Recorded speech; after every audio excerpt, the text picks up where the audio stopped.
In July 1969, humanity did the unthinkable. Two men stepped out of a lunar module and into the dust of a different world.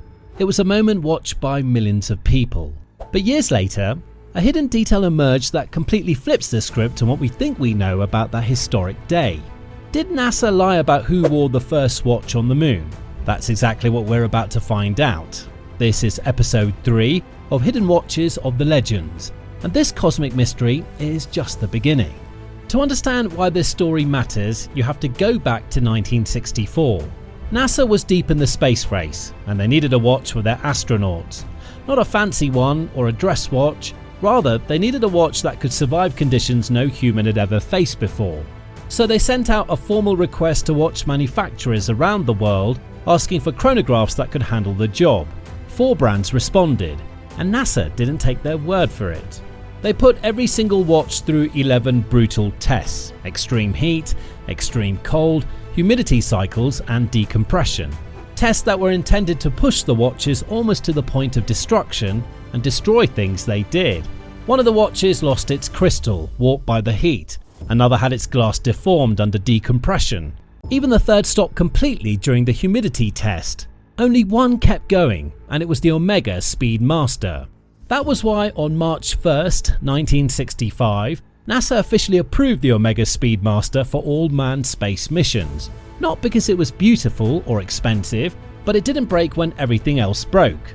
And that reliability is exactly what made it indispensable 4 years later when something went wrong on the moon.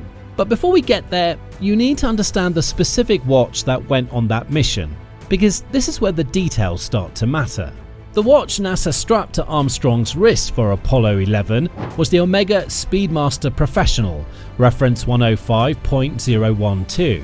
Everything about it was built with the purpose of survival.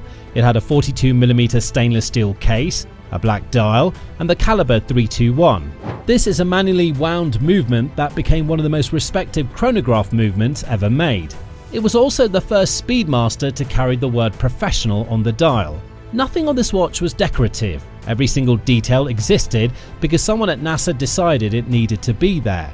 However, the modern obsession with the Moonwatch didn't exist when NASA selected it. Omega didn't even know their watches were being tested in secret until they saw a photo of Ed White wearing one during a spacewalk in 1965. There were no multi-year waiting lists, no high-end boutique experiences, and no collector culture surrounding it. It was simply a reliable tool issued to pilots who viewed it the same way they viewed their oxygen tanks. Both Armstrong and Buzz Aldrin wore the ST 105.012 on Apollo 11. Identical watches, same reference and same movement. But something very unusual happens when a tool is forced to operate under the pressure of an actual emergency. And in this case, a sudden mechanical failure inside their lunar module changed watch history forever.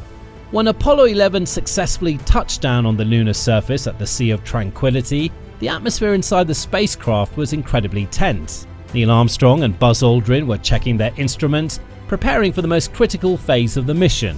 But as they ran through their checklist, they noticed a major problem. The lunar module's electronic mission timer had malfunctioned. In fact, it was dead. In that moment, they lost their primary digital lifeline for timing. If they couldn't accurately track their time on the moon, getting back home safely could become a mathematical nightmare. And this is the part nobody talks about. It isn't just that a clock broke, it's what Neil Armstrong decided to do about it. Instead of keeping his trusted Omega Speedmaster 105.012 on his wrist for his historic walk, Armstrong realized that the spacecraft desperately needed a backup timer left inside the cabin. He unstrapped his Speedmaster, started the mechanical chronograph, and hung it up inside the lunar module to serve as the temporary mission clock. That means that when Armstrong opened the hatch, climbed down the ladder, and spoke those iconic words to the world, his watch was missing. So, because of this quick thinking, Buzz Aldrin became the first person to actually wear a watch on the surface of the moon when he stepped out a few minutes later. Armstrong's selflessness kept the mission safe, but it also created an incredible historical quirk that watch enthusiasts still debate today. At that moment, the stainless steel watch wasn't a multi-million-dollar relic. It was a literal spare part keeping 2 men alive in a hostile world. But here's where it gets interesting. Since Armstrong's space-flown watch was government property, it didn't stay with him after the mission. NASA reclaimed it, and today it sits preserved at the Smithsonian National Air and Space Museum, never to be bought or sold by a private collector. However, what happened next changed the timeline of Armstrong's legacy. So, don't forget to hit like and subscribe to our channel, because a second secret watch entered his life just 4 months later. On November 25, 1969, after the Apollo 11 crew returned to Earth, a special gala was held in Hotel Warwick, Houston, Texas.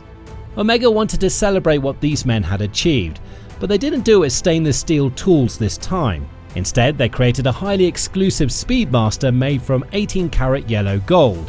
Only 28 of these initial pieces were made. It was designed to be presented to the President, the Vice President, and 26 active astronauts in NASA's space program. Neil Armstrong was handed number 17. The watch was a stunning variation of the classic Moonwatch design. It was known as the reference BA145.022. It had a gold case, a striking burgundy aluminum bezel. Inside it carried the Calibre 861 movement, built for incredible longevity and smooth operation.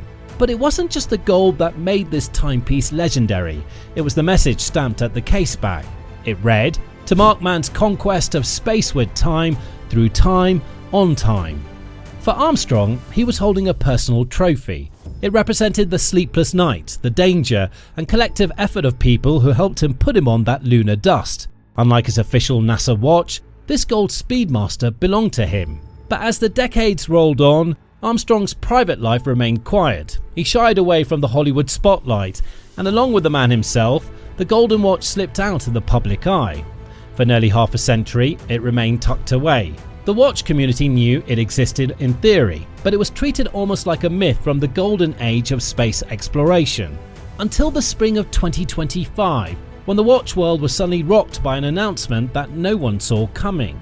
After Neil Armstrong passed away in August 2012, the gold Speedmaster stayed out of the public eye until April 2025.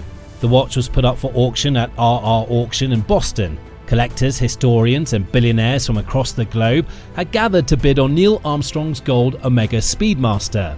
Everyone knew the price would be high, but no one was prepared for the psychological battle that was about to unfold. Before we continue, there's something important you need to understand. This auction wasn't just about precious metal or a mechanical movement. It was more of how a piece of human history turns into something people are willing to spend a fortune to possess. So the bidding opened with an explosive wave of energy. Within seconds, the numbers raced past the $500,000 mark. The atmosphere became intensely charged as the numbers continued to climb into millions. Then came the moment that changed everything inside the hall. A high-stakes battle broke out between private phone bidders. For a brief moment, a heavy silence fell over the room as the bids pushed past the $2 million threshold. Seeing that kind of number attached to an astronaut's watch created an incredible psychological break in the room. Then finally, the gavel slammed down, and the final price was pegged at $2,187,500.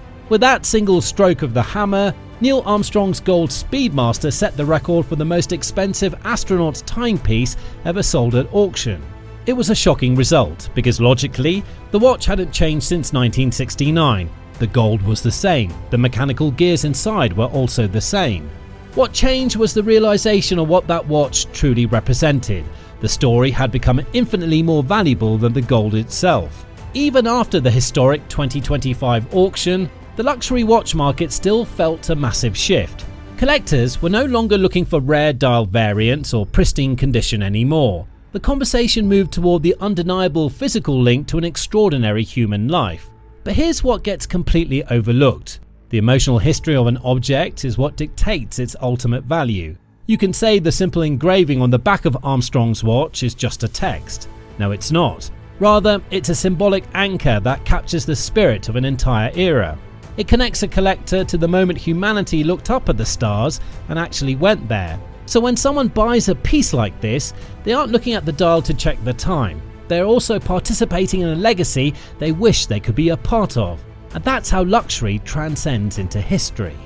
Now you know the real story behind Neil Armstrong's Omega Speedmaster. That's why this series is built. The further we go, the more powerful these stories get. So stay tuned with us and wait until you see where we go next, because episode 4 isn't taking us into space, it's diving deep into the diamond Omega that vanished into a fan's pocket. See you there.